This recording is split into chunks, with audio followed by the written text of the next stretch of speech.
Viitoarea evoluție a aparatelor auditive a fost tema evenimentului Sonova, realizat cu sprijinul Clarfon la începutul lunii octombrie la București. Cu această ocazie am stat de vorbă cu reprezentanții Clarfon și Sonova. Urechea este organul cel mai sensibil la îmbătrânire. Practic, auzul este afectat de îmbătrânirea organismului ireversibil. Al doilea factor de risc este zgomotul.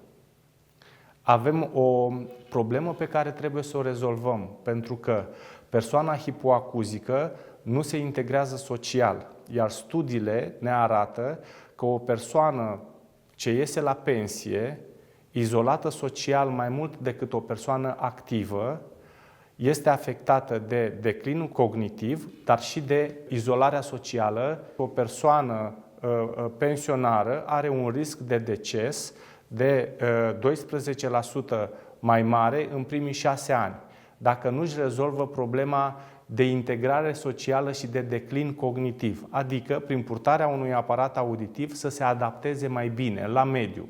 O persoană ce iese la pensie, pe lângă faptul că îți mai pierzi din prieteni, din relații în timp, nu mai ai nici cunoștințele de la job, te izolezi. Dacă ai hipoacuzie, comunicarea este afectată, iar comunicarea și integrarea socială, precum și declinul cognitiv, îți afectează întreaga sănătate a organismului. Și există un risc de degradare a vieții. La fel, studiile au arătat că pentru un pacient sau pentru o persoană, din punct de vedere al sănătății, integrarea socială este cea mai importantă, să participe activ la evenimente, să participe activ la comunicări cu familia, cu prietenii. Este pe primul loc, mult înaintea exercițiilor fizice, medicației sau altor elemente ce ne pot îmbunătăți viața, cum ar fi lăsatul de fumat sau de alcool. Deci, comunicarea socială este cea mai importantă. Și cine sprijină acest lucru? Aparatul auditiv. Bineînțeles, în cazul în care avem o problemă. Însă, foarte multe persoane, mai ales că vârsta persoanelor hipoacuzice a trecut de la 60 de ani ca medie la 50 de ani, însă foarte multe persoane nu consideră ca o problemă de auz decât în stadiu avansat. Și este important ca persoana hipoacuzică sau o persoană ce aude, dar nu înțelege sau are o bănuială că are o problemă de auz, trebuie să viziteze un cabinet Clarfon să-și testeze auzul gratuit. Pe fiecare frecvență în parte și are un tablou complet. Discută cu specialistul și când spun că discută cu specialistul, este foarte important să arătăm pacienților și publicului ce facem noi aici. Pentru că specialiștii analizează cum funcționează un aparat auditiv în mod real și pot da cele mai bune sfaturi. Tocmai de aceea această întâlnire a partenerilor regionali din Europa Centrală, de Vest și din țările Baltice și din Africa de Sud și din țările din Orient s-au întrunit astăzi aici. Noi suntem mândri pentru că împărtășim experiențe, iar partenerul nostru, Unitron Sonova, ne pune la dispoziție cele mai avansate tehnologii și cunoștințe în domeniu. Cum sunt noile aparate auditive dezvoltate de Sonova și prezentate la acest eveniment? Aparatele auditive performante elimină zgomotul și îmbunătățesc mesajul vocal, dar recunosc și sursele de semnal util. Recunosc persoanele ce sunt în jurul nostru și comunică cu noi, astfel încât aparatele auditive, dar e important să purtăm două, se orientează pe interlocutor, fără ca noi să depunem un efort de atenție sporit. O altă recomandare este legată de purtarea aparatelor auditive pe stradă, în mediile zgomotoase, pentru că ne protejează, iar o persoană hipoacuzică are o sensibilitate la zgomot mai mare decât o are o persoană cu auz normal. Deci aparatul auditiv ne ajută și ne tratează. Noi avem un prag dureros de audiție. Dacă auzim un sunet de 110-120 de decibeli, ne doare urechea. O persoană hipoacuzică, dacă aude un sunet de 80 de decibeli, o doare urechea. Deci, contrar a celor ce am putea să gândim logic că o persoană hipoacuzică trebuie să strigi mai tare, din contră, o persoană hipoacuzică la un prag de nivel sonor ridicat este mai sensibilă. Și atunci aparatul auditiv protejează, pune o barieră. Tocmai de aceea este indicat un aparat auditiv dintr-un cabinet specializat Clarfon, nu aparatele de pe internet, acele amplificatoare ce nu sunt indicate. Acelea nu protejează urechea, nu sunt reglate, sunt vândute online fără o prescripție a unui specialist sau o reglare în prealabil. Și amplifică totul linear, adică mi amplifică și zgomotul și ceea ce nu am nevoie. Dar cum stau lucrurile în privința autonomiei noilor aparate auditive? Pacientul scapă de grija bateriilor. Îl porți în călătorii și se încarcă automat din acest încărcător portabil. Iar aparatul auditiv este discret. Am putea spune că este o mică bijuterie. Pe lângă faptul că are tehnologie, este un produs cu care aș putea să mă mândresc, la fel cum mă mândresc cu un telefon de top sau cu, nu știu, un device, un dispozitiv electronic din bucătărie, din casă, de brand. Un astfel de aparat auditiv este un aparat auditiv performant, iar investiția pentru auz trebuie să fie una logică, nu una de care să ne ferim, pentru că investiția în a-ți rezolva problema de auz este investiție în sănătate. Avem soluții de rate, avem contract cu Casa de Asigurări de Sănătate și încercăm să oferim cele mai bune soluții din punct de vedere financiar. Dar primul pas trebuie făcut prin vizită la cabinet ca să-și testeze auzul. Specialiștii prezenți la acest eveniment testează aparatele auditive nou apărute pentru a putea face apoi recomandările adecvate pacienților. Specialiștii ce vor asculta aparatele auditive în funcție de model, în funcție de performanță și de tip, își vor da seama de efect. Ce înseamnă să porți un aparat auditiv, ce înseamnă să porți un aparat auditiv performant, ce se adaptează la sunet, pentru că se vor face demonstrații reale legate de performanța aparatelor auditive. Pacienții au nevoi diferite, au pierderi de auz diferite, au nevoi diferite, au o viață socială diferită și atunci fiecare pacient are un produs personalizat și recomandat. Sunt persoane care vor aparate mici în ureche, sunt persoane la care aparatul auditiv trebuie să fie unul de putere și mai nou avem cel mai rezistent aparat auditiv la umiditate, la șocuri mecanice și la fenomene extreme. Dar cum influențează inteligența artificială domeniul aparatelor auditive? Inteligența artificială va fi introdusă, să zic așa, în softul aparatelor auditive și va îmbunătăți calitatea sunetului. În funcție de comportamentul pacientului și în funcție de nevoile lui, aparatele auditive vor fi mult mai adaptabile, mai performante din punct de vedere al sunetului, claritate și pacientul o să stea cu mâinile în buzunar și aparatul auditiv face ceea ce este benefic pentru pacient. Care este evoluția pieței aparatelor auditive în viziunea Sonova?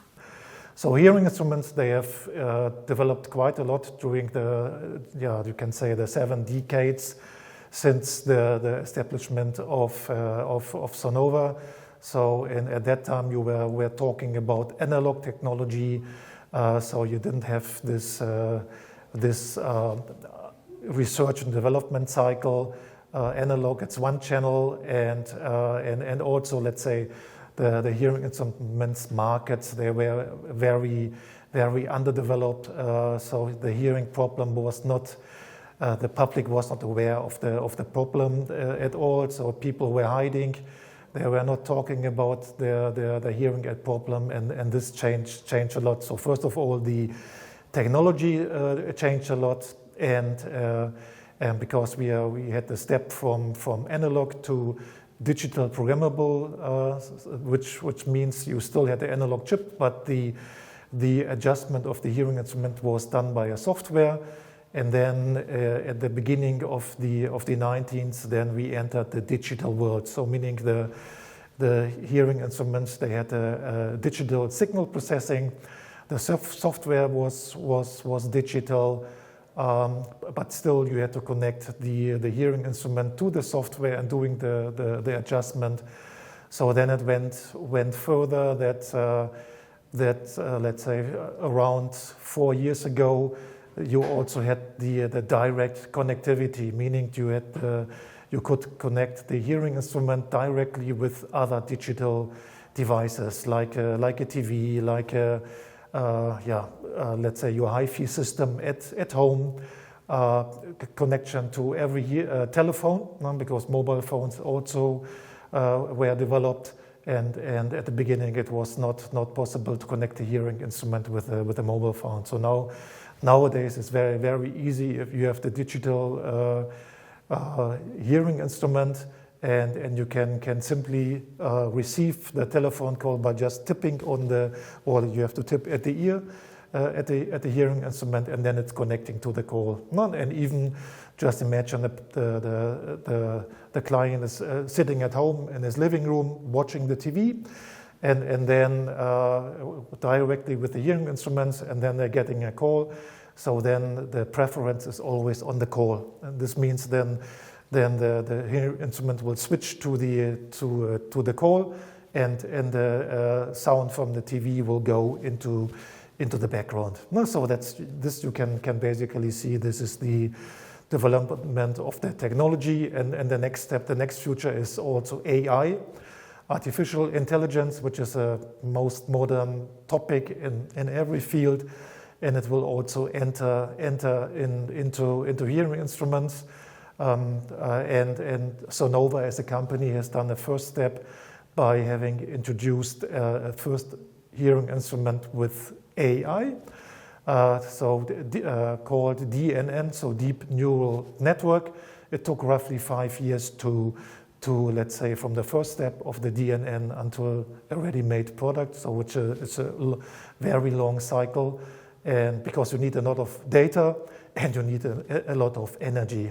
So collecting all this data, it takes energy of 300 European households in a year. So it's a lot of data, and so it's a very good, let's say, development, and it will be a revolution, and which we will see very soon also from other manufacturers and other products. So Sonova is having different brands of hearing instruments. So Sonova is just the umbrella, but then you have the Phonak product. This is the first product line. Then you have Unitron, and then you have Hansatone. Unitron being a Canadian manufacturer, which at a certain point was acquired by Sonova. And on this event we are having here in Bucharest, it's a Unitron event. So we are displaying Unitron products. We are talking about the Unitron technology, so the audience we are having, it's distributors from European markets, including Iran and South Africa. So you can see it's quite a scope, and these are all specialists in their fields, coming from these countries, and offering the products in their markets in different distribution channels, wholesale, retail. Some started even with some lead generation, online sales and marketing. So it's very diversified, and you can see that the whole hearing instrument field, it really developed, let's say, back from not talking too much about the hearing problem. I don't like the word problem. It's more, let's say, a hearing deficiency, into, let's say, talking about it and being aware, and also showing that you have a hearing instrument. So now it's a fashion different colors, design hearing instruments which people like to show off. Care este media de vârstă la care se protezează auditiv europenii?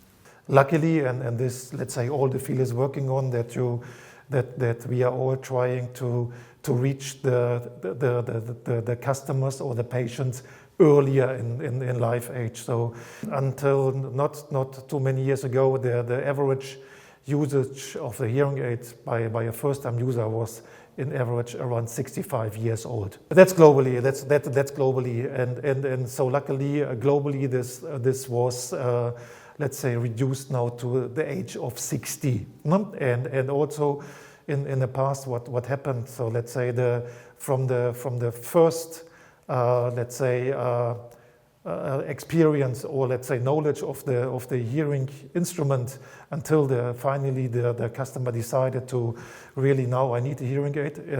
It took between 7 to 10 years. No, so and now it came down, at least in Europe. I wouldn't say outside of Europe, it came down to 4 years in average. No, so this means with all the marketing, information, education about the hearing instrument in general, the new technology we are offering from the industry with the new design instruments and also the performance, it helped a lot that people look earlier into this. They perceive that they have a hearing problem earlier and they are doing something about this. Just thinking about, let's say, people at work, or not managers, everywhere in the production. If you do not understand properly, then maybe you miss important information, and then people say, okay, really, I need a hearing aid. And just to mention it, so the difference between wearing an eyeglass and wearing a hearing instrument. So the biggest difference is if you put on your eyeglass, usually the people can see better immediately. With hearing instrument, it's differently because just thinking about people haven't heard certain sounds for a long time, many years. And then the brain forgot about how certain sounds are sounding. And if they are wearing a hearing instrument, so it takes some weeks and even months until they know, okay, this is a bird chirping, because they didn't hear it for a long time. So the brain has to learn hearing again and has to learn, okay, or classify the different sounds, and so it takes some weeks and months. De ce ați ales România pentru acest eveniment? Different reasons. So first of all, Romania is a developing or rising star in the hearing instrument field. So the market has increased, and the market has developed, and